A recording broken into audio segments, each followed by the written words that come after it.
Est-ce qu'il y aura beaucoup de monde en enfer? Eh bien, écoutez la réponse de Jésus.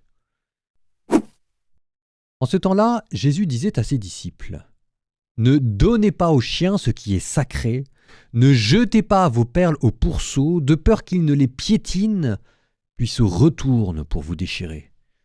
Tout ce que vous voudriez que les autres fassent pour vous, faites-le pour eux, vous aussi. Voilà ce que disent la loi et les prophètes. Entrez par la porte étroite.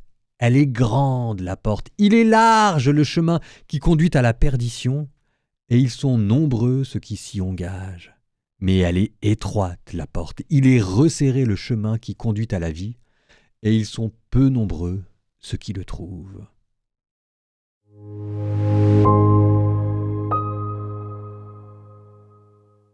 Bon, vous ferez attention, hein, parce que Jésus ici ne vous parle pas de l'enfer per se, enfin de l'enfer en tant que tel, quoi. Et il vous dit pas non plus combien il y a de personnes qui vont aller, il vous donne pas de pourcentage, il vous donne pas de chiffres, il vous dit simplement qu'il y en a pas mal.